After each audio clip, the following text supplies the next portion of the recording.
الله لا إله إلا هو عليه توكلت وهو رب العرش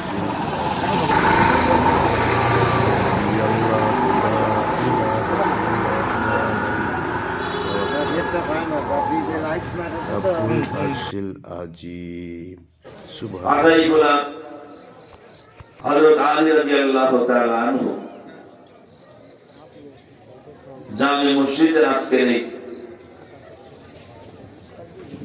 বাৎসরিক তাফসীরুল কুরআন মাহফিলের মুহতারাম মুআজ্জাজ শ্রদ্ধাভাজন মাননীয় সভাপতি,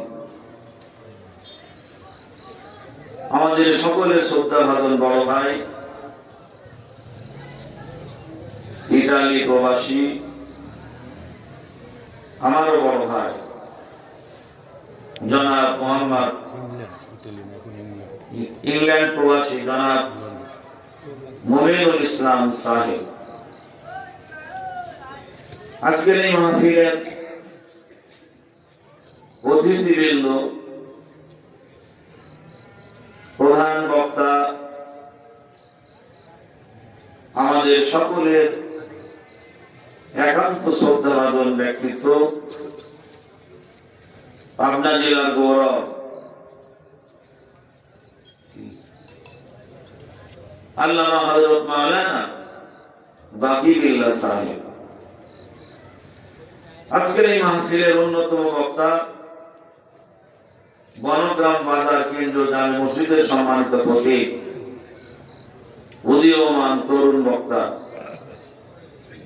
হাফেজ মাওলানা শহীদুল ইসলাম সাহেব, অত্র মসজিদের সম্মানিত পেশ ইমাম,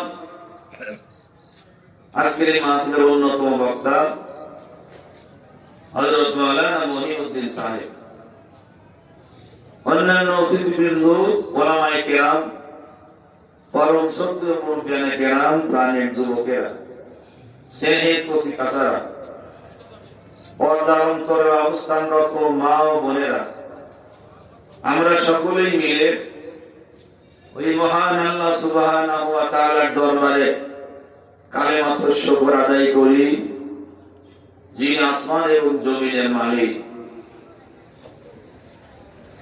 যার এই কুদরতি হাতে রয়েছে পুরা বিশ্বের সমস্ত জীবিকার চাবিকাঠি, রাজাধিরাজ, সম্রাটের সম্রাট মহান আল্লাহ সুবহানাহু ওয়া তাআলা অত্যন্ত মেহেরবান হয়ে এই বিশাল জনবহুল এলাকার ভিতর থেকে এমনকি এই মুসলিম অধ্যুষিত এলাকার ভিতর থেকে আমাদের মতো তার গুনাহগার গোলামদেরকে আজকের এই কোরআনের মেহমান হওয়া, দ্বীনি মাহফিলের মেহমান হওয়ার তৌফিক দিলেন। এজন্য আমরা সকলে ওই মহান আল্লাহ পাকের দরবারে কালেমাতুশ শুকর আদায় করে মহব্বতের সাথে বলি আলহামদুলিল্লাহ। আল্লাহর শুকরিয়া ভালোভাবে আদায় করি, সবাই বলবেন মহব্বতে আলহামদুলিল্লাহ। সম্মানিত ভাই সব, আল্লাহ রাব্বুল আলামিন এখনো পর্যন্ত আমাদের যে জীবন এই হায়াত রেখেছেন, আমাদের চাইতে কত কম বয়সে ভূমিষ্ঠ হওয়ার পরে আমরা মনে করি অনেকের ব্যাপারে সম্ভাবনাময়, কেবলই ঘর সংসার করেছে, কেবল ছাত্র, এরকম নানান বয়সের মানুষেরা আমাদের মাঝ থেকে চলে গেল, তাদেরকে আমরা গোরস্থানে মাটি দিয়ে আসলাম। আল্লাহ তো এখন আমাদেরকে জীবিত রেখেছে, তিনি ইচ্ছা করলে আমাদেরকে নিয়ে যেতে পারতেন। জীবিত রেখেছেন, জবান দিয়েছেন, বিবেক দিয়েছেন, সেজদা করার মতো তিনি কপাল দিয়েছেন। অতএব আমাদের উচিত সে আল্লাহর বেশি বেশি তাসবিহ পাঠ করা, আল্লাহর শুকরিয়া আদায় করা। এজন্য মহব্বতে সবাই আরেকটা বার বলি আলহামদুলিল্লাহ। সব। আমি আর অন্যদিকে কথা না বাড়িয়ে কোরআন কারিম থেকে আমার কয়েকটি এই নাজিরের আলোচনার সূত্রপাত করতে চাই। সবাই আমার সঙ্গে বলবেন, আউযু বিল্লাহি মিনাশ শাইতানির রাজীম। বিসমিল্লাহির রাহমানির রাহিম।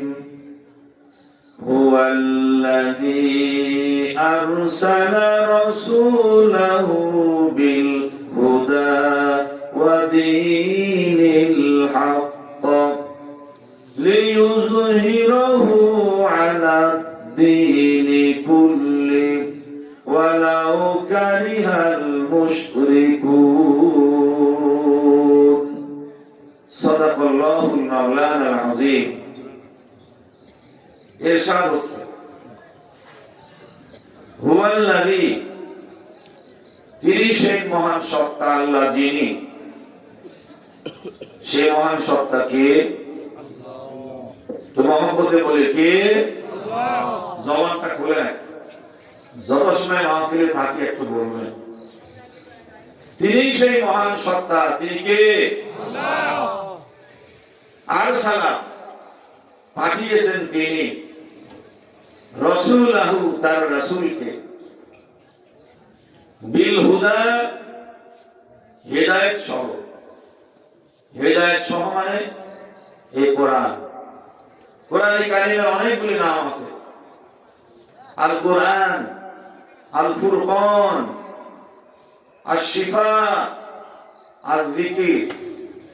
এরকম একটি নাম হলো আল হুদা। সেই মহান রব্বুল আলামিন তার রাসূলকে পাঠিয়েছেন এই হেদায়েতের এই কোরআন নামক এই কিতাব দিয়ে। আর কি দিয়ে? ওয়া দীনিল হক, দ্বীনে হক সহ। দ্বীনে হক সহ পাঠিয়েছেন। এই দ্বীনে হকটা হলো ইসলাম। দ্বীন হলো ইসলাম, দ্বীনে হক হলো ইসলাম। তাহলে সেই মহান আল্লাহ তাআলা তার রাসূলকে পাঠিয়েছেন দ্বীনে হক এবং কোরআনে কারীম সহ। এই দুনিয়ায় পাঠালেন কেন? লিইয়ুযহিরাহু আলা দ্দীনি কুল্লি, যাতে করে দুনিয়ার অন্যান্য সমস্ত দ্বীনের উপরে, অন্য সকল দ্বীনের উপরে দ্বীন হককে বিজয় করতে পারেন, দ্বীন হককে বিজয় দান করতে পারেন।